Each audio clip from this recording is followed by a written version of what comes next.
ഇവർ വിവാഹിതരായാൽ ഇന്നത്തെ serial episode. ചേട്ടാ എന്താ? ഒന്നുമില്ലാതെയൊന്നുമില്ല. ഇന്നലെ ആ വീട്ടിൽ പോയതിന് ശേഷമാണ് ഇങ്ങനെ ഒരു പ്രശ്നം. ഇന്നലെ രാത്രി പറയുന്നു നമുക്ക് നാട്ടിലേക്ക് പോയാലോ, എന്തെങ്കിലും ഉണ്ടെങ്കിൽ പറ അച്ചുചേട്ടാ. ഒന്ന് ഇങ്ങനെ ഒറ്റയ്ക്കിട്ട് മനസ്സിലിട്ട് തട്ടിക്കളിക്കാതെ. അറിയാം അച്ചുചേട്ടാ, 22 കൊല്ലം മുമ്പുള്ള ആദിയാണ്. അവളെ അവിടെ അച്ഛനും അമ്മയും വരുമ്പോൾ അവളെ കൊണ്ടുപോകുന്നു. നാളെ ഒരു കാലത്ത് അവളെ കെട്ടിച്ചു വിടേണ്ട പെണ്ണാ. അപ്പോഴോ കെട്ടിച്ചു വിടുന്നത് നല്ല കാര്യമല്ലേ? അപ്പോഴും നമ്മുടെ മോള് തന്നെയല്ലേ അവള്. ഇതൊക്കെ ചിന്തിക്കാൻ കഴിയുമ്പോൾ അവിടെ അച്ഛനും അമ്മയും വന്ന മോളെ തിരക്കുന്നത്. അച്ചുവേട്ട ഇങ്ങനെ തലച്ചോറ് പുഴക്കുന്ന കാര്യങ്ങളൊന്നും പറയല്ലേ. ഞാനത് ഓർക്കാതിരിക്കും. എന്നെ ഒന്നും ഓർമ്മിപ്പിക്കാൻ നിൽക്കണ്ട. അപ്പോഴത്തേന് ഭൂമി വരുന്നു. എന്താ ഓർമ്മിപ്പിക്കാൻ നിൽക്കണ്ടേ? ഞാനും കൂടെ അറിയട്ടെ ആ രഹസ്യം. എന്ത് രഹസ്യം? ഇല്ലേ?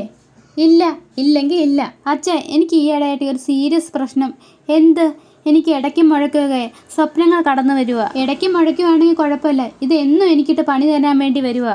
സ്വപ്നമാണെങ്കിൽ ഒരു മര്യാദ വേണ്ടേ? ഇന്ന് വെളുപ്പിനെയും കണ്ടു. ഞാൻ പറഞ്ഞിരുന്നില്ലേ, സത്യൻ സാറിൻ്റെ ഭാര്യയും മകളും ആ ഫോട്ടോയിലെ അമ്മയും കുഞ്ഞും. ആ അമ്മയാണെങ്കിലേ കുഞ്ഞിൻ്റെ പിന്നാലെ പോകുന്നു. കുഞ്ഞിനെ വിളിക്കുന്നതാണെങ്കിൽ ആമി. അത്രയും കണ്ടപ്പോഴത്തേനെ ഞാൻ ഉണർന്നു. സത്യൻ സാറിൻ്റെ ഭാര്യയും മകളെയും കാണാതെ പോയതാ. സത്യൻ സാറിൻ്റെ കാര്യം പറഞ്ഞാൽ കഷ്ടമാണ്. ഓർമ്മകളിൽ മുഴുവൻ ഭാര്യയും മകളുമാണ്. അച്ഛാ, എനിക്കൊരു സ്ഥലം വരെ പോകാനുണ്ട്. ഞാൻ പോവാം. മോളെ ഒന്ന് നിന്നേ. എന്താ അച്ഛാ?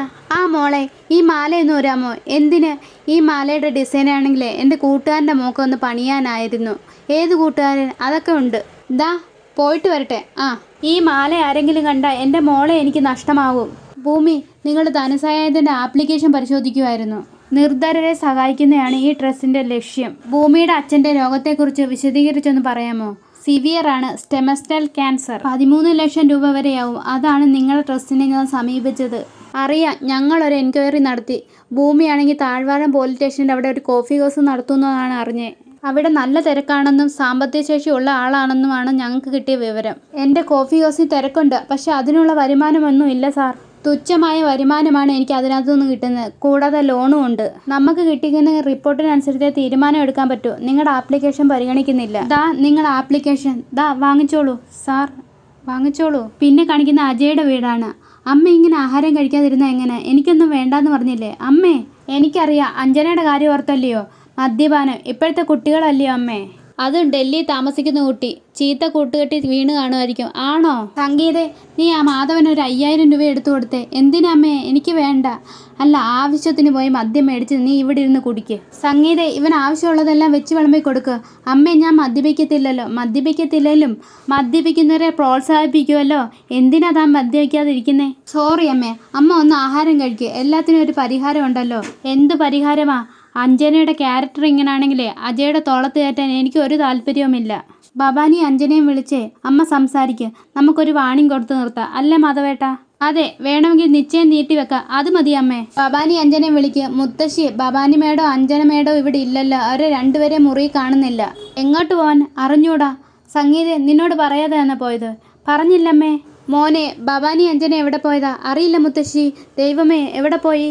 കോള് വരുന്നപ്പോഴത്തേനെ. മാധവ സാറല്ലേ? അതെ, ഞാൻ ഭഗവതി ക്ഷേത്രത്തിലെ പൂജാരിയാണ്. മുത്തശ്ശിയുണ്ടോ? ഉണ്ട്.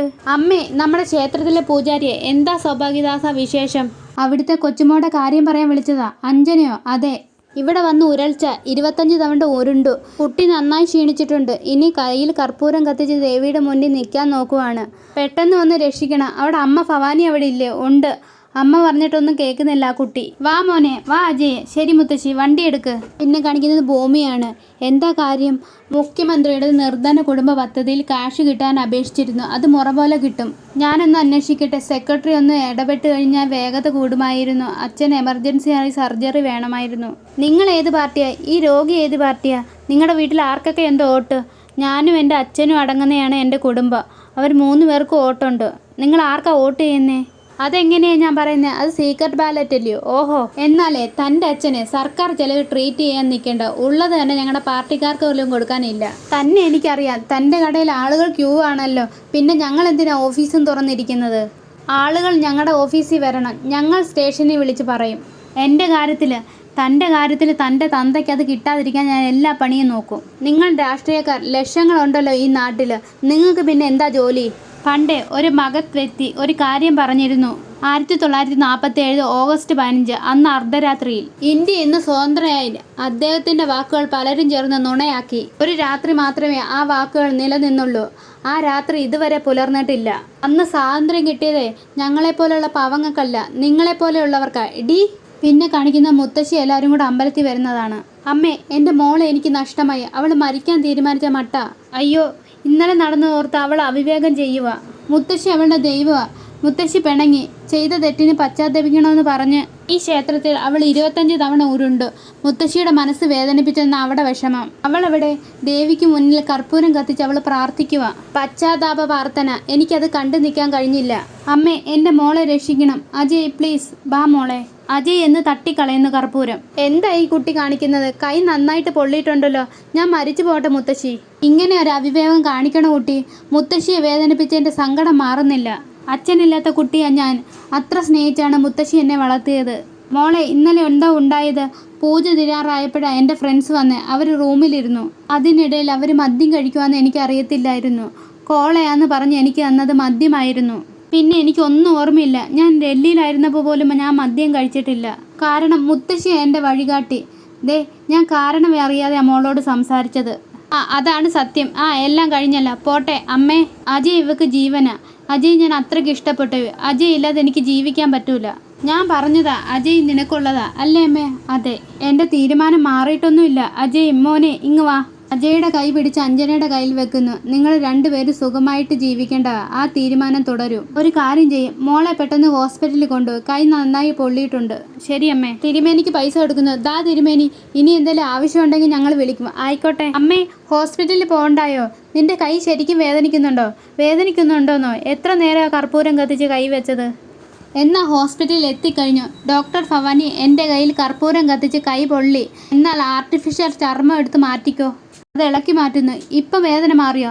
മാറി ഡോക്ടർ. ഇതിൻ്റെ പുറത്താ കർപ്പൂരം കത്തിച്ച് വെച്ചത്. എനിക്ക് ചെറിയ ഭയമുണ്ടായിരുന്നു, ആരെങ്കിലും മനസ്സിലാക്കുമെന്ന്. അജയ്ക്ക് മനസ്സിലായില്ല. അവനിലെ പോലീസുകാരൻ ഉണർന്നില്ല. അവനെ വേറെന്തോ ആലോചനയിലായിരുന്നു. ഇതിൻ്റെ ഗുണപാഠം എന്തുവാ? ആ കിഴവിയെ വിഡ്ഢിയാക്കാൻ ഒരു പ്രയാസവും ഇല്ല. ആ വിഡ്ഢി കോളേജിലാണല്ലോ സംഗീതയും മാധവനും പഠിക്കുന്നത്. എൻ്റെ അഭിനയം എങ്ങനെ ഉണ്ടായിരുന്നു? നീ പൂനെയിലോട്ട് പെട്ടിയെടുത്തോ? എന്തിനാ?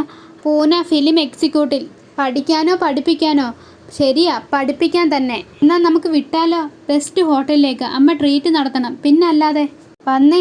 ഇത്രയും കാണിച്ചുകൊണ്ടാണ് ഇന്നത്തെ എപ്പിസോഡ് അവസാനിക്കുന്നത്. ഈ വീഡിയോ കാണുന്നത് സബ്സ്ക്രൈബ് ചെയ്യണേ.